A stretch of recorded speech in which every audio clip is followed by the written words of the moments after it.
अस्सलाम वालेकुम स्टूडेंट्स, हम वीक 1 के लेक्चर 1-2 की लास्ट वीडियो पे आ गए हैं और इस लास्ट वीडियो में हम web technology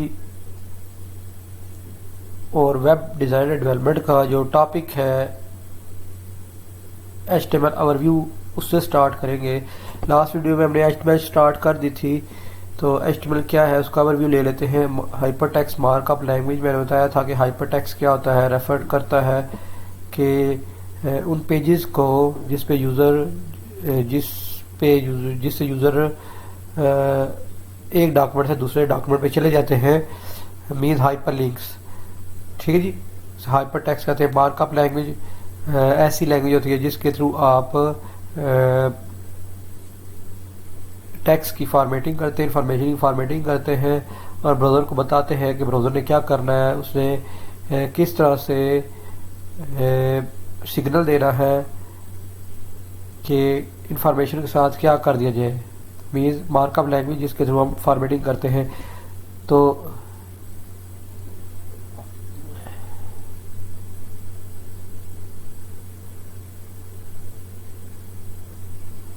basic HTML document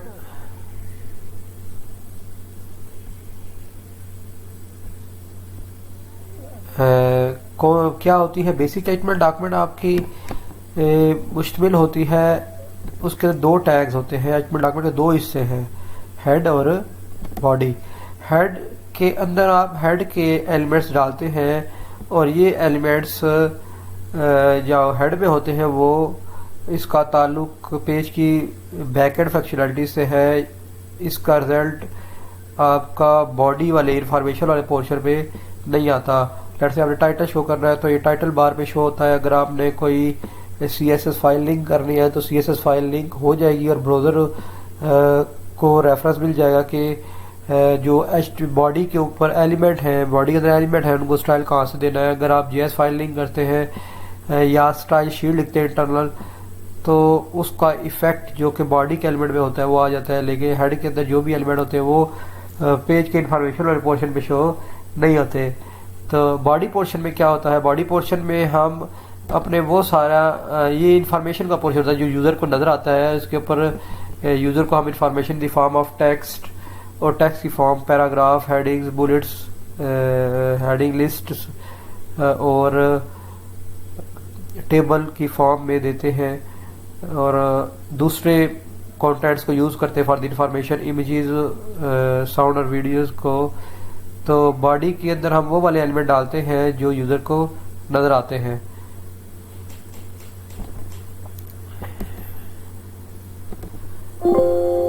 HTML tags का हमने लास्ट वीडियो में जिक्र किया था कि टैग क्या होता है। टैग ब्राउज़र के लिए एक सिग्नल होता है जो ब्राउज़र को बताता है कि उसने करना क्या है। तो कुछ टैग्स जो इस डॉक्यूमेंट में यूज़ हुए हैं, डॉक टाइप,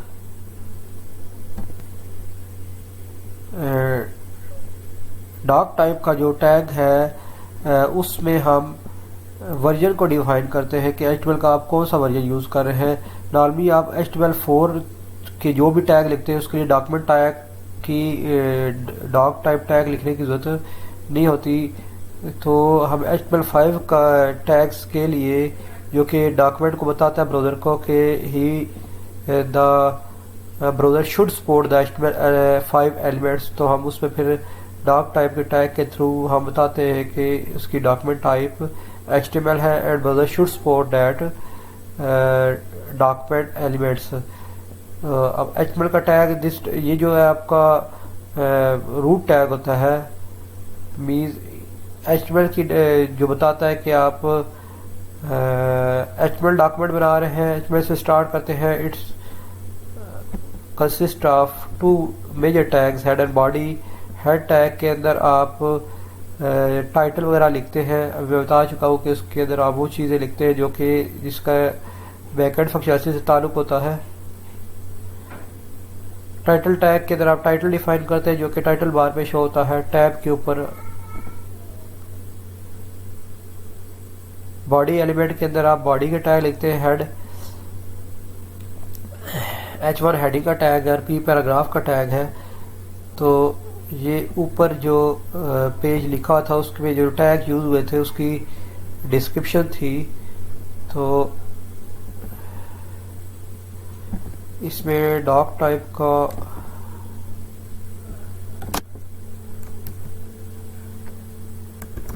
टैग नहीं है।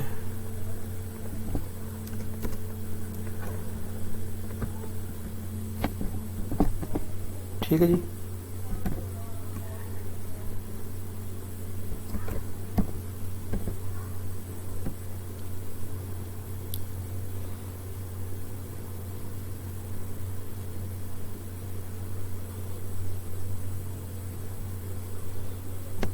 तो डॉक टाइप का जो टैग है उसकी डिक्लेरेशन जो है वो बता रही है ब्राउज़र को, जैसे मैंने कहा कि वो अंडरस्टैंड करे the version of the HTML use in the document current version is 5 it's make us to frank declaration.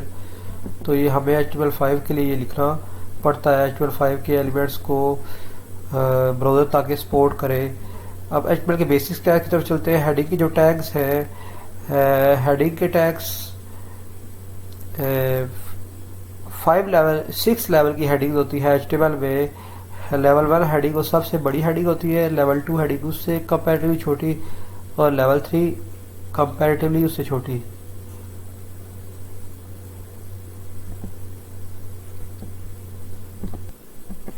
तो ये हेडिंग का पेज जो हमने बनाया है, तो इस आपने किसी भी टैग का एलिमेंट का अगर आउटपुट दिख रहा है कि ये क्या इफेक्ट डालेगा अपने कोटेंट के ऊपर, जिसका कोटेंट है दिस हेडिंग वन, तो आप इसको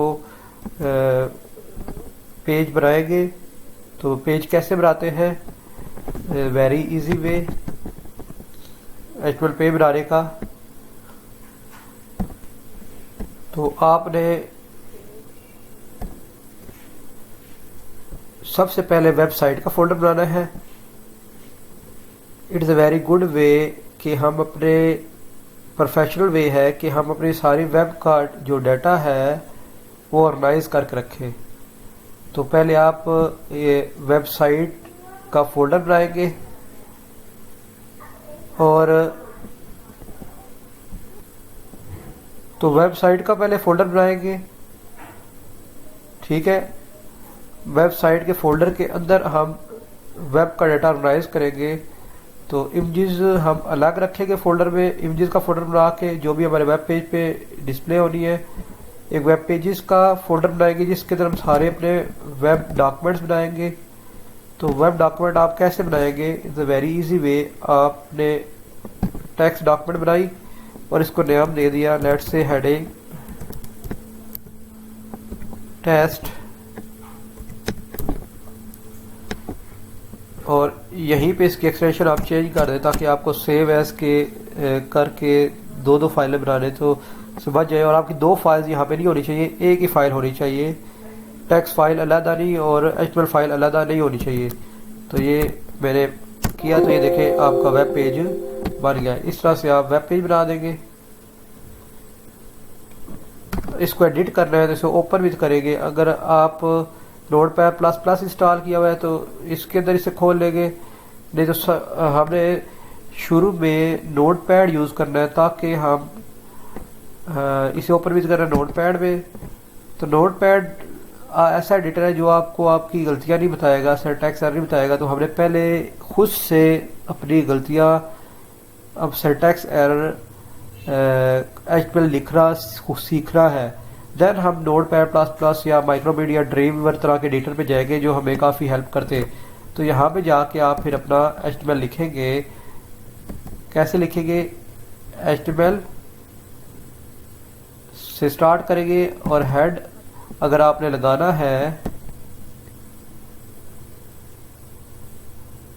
तो अभी तक जो हमारा काम है वो क्या काम है कि हमें पेज का टाइटल शो करना है। तो अगर हमें पेज का टाइटल लगाना है तो you will use the head tag. Head tag के अंदर क्या लगाएंगे, टाइटल का tag to display the title of the page. तो पेज का टाइटल कहाँ पे शो होगा, टैब के ऊपर, क्योंकि आप ब्राउजर के अंदर मल्टीपल टैब्स होते हैं और हर टैब में ग्राफ पेज खुलता है। देन अगर आपने हेडिंग्स को टेस्ट कर रहा है टैग्स को कि H1 का टैग, तो टैग क्या होता है, जो भी आपकी एंगल ब्रैकेट में चीज़ लिखी होगी वो टैग होगा। सिंपल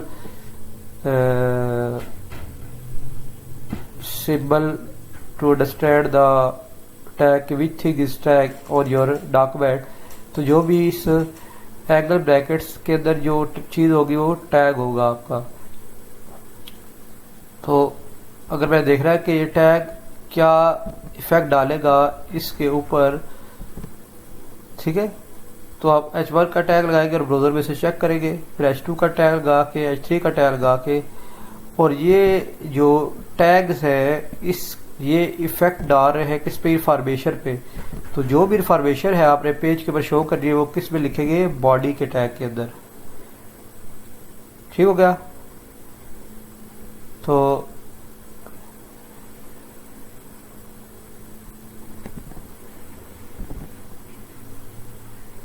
बॉडी अगर आपकी कंप्लीट होगी तो बॉडी का टैग आप क्लोज कर देंगे। If there is no other information remain place in the body, तो आप बॉडी क्लोज कर देंगे, HTML का टैग क्लोज। इसे Ctrl S करके सेव करेंगे और आप इसको रन करके देखेंगे तो ये आप देख सकते हैं कि हेडिंग का टैग क्या कर रहा है। ये H1 का टैग की फंक्शनलिटी है, ये H2 के टैग की फंक्शनलिटी है, ये 3 का टैग, ये H4 का टैग, ये H5 का टैग और ये H6 का टैग। फर्दर आप वेबसाइट के फोल्डर में हम एक और फोल्डर बनाएंगे, वो है इंक्लूड का फोल्डर या स्क्रिप्ट का फोल्डर, जिसके अंदर हम अपनी फाइल्स रखेंगे। तो जैसे जैसे इन फोल्डर का यूज़ आता जाएगा तो हम ये फोल्डर बना के उसके अंदर चीज़ें प्लेस करते जाएंगे। और आपकी वेबसाइट के अंदर एक पेज होता है इंडेक्स का पेज, जिसके अंदर सारे बाकी पेजेस का लिंक होता है, ठीक है, जैसे साइट इंडेक्स पेज। और भी हम फोल्डर बना सकते हैं अगर हमने कैटेगराइज करना है ऑडियो और वीडियो को भी, तो उसका हमने ऑडियो और वीडियो एक अलग फोल्डर रखिए। तो ये is a professional way to maintain your data of your website organise with different folder. तो नेचर ऑफ फाइल्स के हिसाब से तो अगर वेबसाइट, फिर आप वेबसाइट का कोई नाम देते हैं कि हम किसी डिफरेंट टॉपिक के ऊपर वेबसाइट बना रहे हैं, जैसे कि मेडिकल किसी स्टोर की या ऑनलाइन सेल परचेज की, डिज़ाइन है मोबाइल शॉप एक्सेट्रा एक्सेट्रा। तो पेज का जो टाइटल है वो देखिए, ये आपको नज़र आ रहा होगा, ये हेडिंग एग्जाम्पल, ये पेज का टाइटल आ गया। अब अगर आप सेंटर करना चाहते हैं तो आप इसको सेंटर का एलिमेंट यूज़ करेंगे, सेंटर का टैग लगाएंगे और अब ये आपको क्लोजिंग ऊपर इसका स्कोप बता रही होगी कि मैंने सेंटर का टैग यहाँ से स्टार्ट किया है और इस सारी एलिमेंट्स को सेंटर के टैग के अंदर रखा है। तो ये सारी हेडिंग्स को क्या कर देगा, सेंटर में कर देगा। ठीक हो गया। If you want to change the text colour, तो टेक्स्ट इक्वल टू मैंने क्या कर दिया,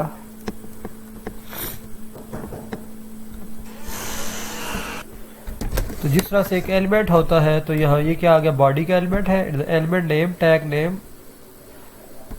तो स्पेस दे के आगे जो कुछ भी इस टैग के अंदर आएगा वो उसके क्या हो गया, एट्रीब्यूट्स। तो स्पेस दे के ये क्या होगा जी, एट्रीब्यूट, और ये इसकी वैल्यू। आगे जाके हम HTML एट्रीब्यूट्स, कोर एट्रीब्यूट्स सबको डिस्कस करेंगे। तो टेक्स्ट इक्वल टू मैंने क्या कर दिया, रेड, और HTML केस सेंसिटिव नहीं है, आप इसे अपर केस या लोअर केस दोनों में लिख सकते हैं। इसका मतलब ये है कि बॉडी के ऊपर जितना भी टेक्स्ट होगा वो रेड होगा, add background equal to BG colour equal to pink. तो ये मेरे एट्रीब्यूट किसके लिखे हैं, बॉडी के। तो it will make the effect of the page body. तो पेज की बॉडी में जो भी टेक्स्ट होगा रेड होगा और इसका बैकग्राउंड कलर बॉडी का वो पिंक होगा। तो मैंने इसे रिफ्रेश किया तो ये देखिए, तो ये सारा पेज की बॉडी कह रहे जो आपको पिंक नज़र आ रहा है और टेक्स्ट रेड है।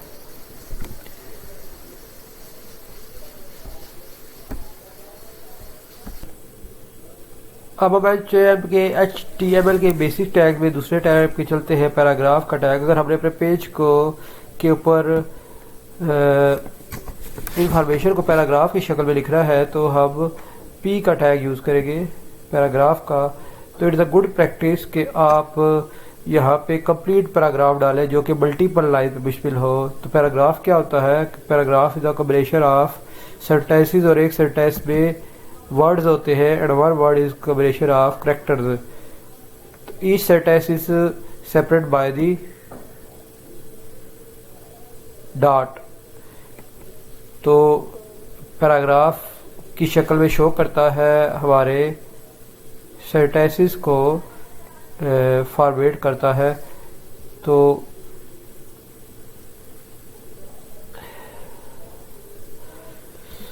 पैराग्राफ के बाद हमारे पास जो एलिमेंट है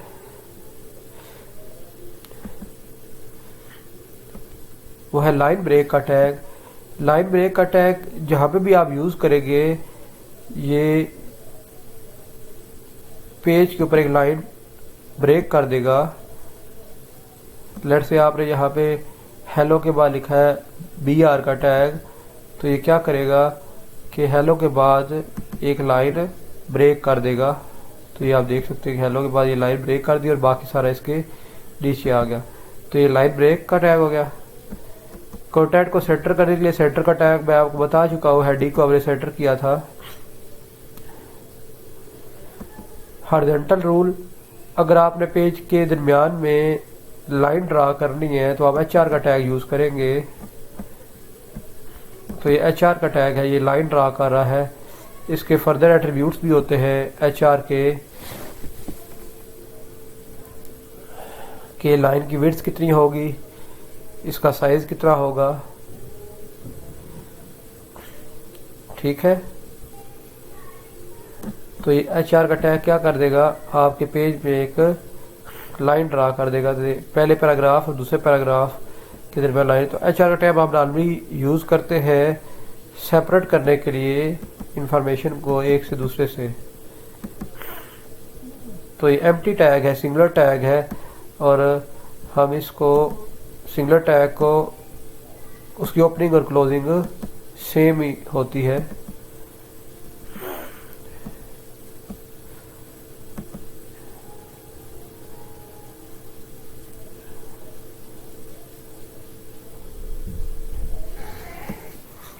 प्रिजर्व फॉर्मेटिंग का टैग क्या करता है कि आप प्री के टैग में जिस भी चीज़ को रखेंगे वो एज इट इज़ शो होगी। तो आप इसे चेक कर सकते हैं।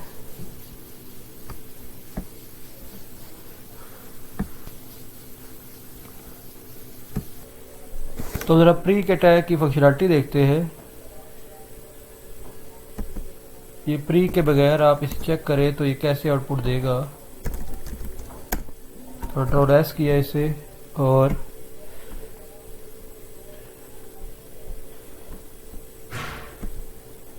तो ये देखिए ये जो कोड है ये कैसे नज़र आ रहा है एक ही लाइन में। मीन्स का मतलब ये है कि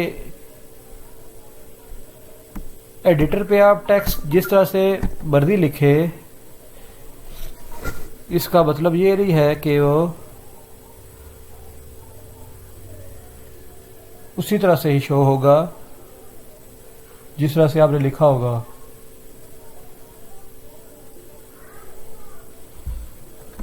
अगर एडिटर पे मैंने ऐसे लिखा है तो ब्राउज़र पे इस तरह नहीं शो होगा। तो अगर आप ऐसे इसको शो करना चाहते हैं जैसे एडिटर पे लिखा है तो you will use a pre tag, जो जिस फॉर्मेट में आपने एक चीज़ लिखी है उस फॉर्मेटिंग को क्या करेगा, प्रिजर्व।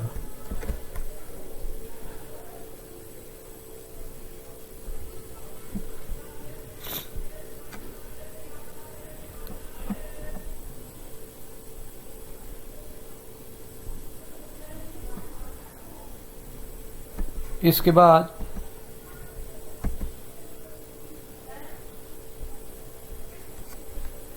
स्पेस डालने के लिए अगर आपने किसी कहीं पे स्पेस डालनी है तो आप स्पेस के लिए यूज करेंगे NBSP का कीवर्ड।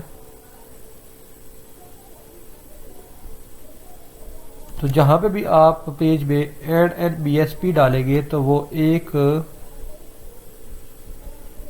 करैक्टर की स्पेस डाल देगा। लेट्स से ये आपने यहाँ पे लिखा हुआ है 12 NBSP एंग्री NBSP बैन। तो यहाँ पे आप देख सकते हैं कि जहाँ पे भी 12 के बाद ये NBSP आया था, यहाँ पे एक स्पेस आ गई करैक्टर थ्री। एंग्री के बाद NBSP आया था, स्पेस आ गई। तो जहाँ पे आपने सिंगल करैक्टर स्पेस डाली है तो आप NBSP यूज़ करेंगे। तो डेट्स ऑल फॉर लेक्चर 1। अल्लाह हाफिज़।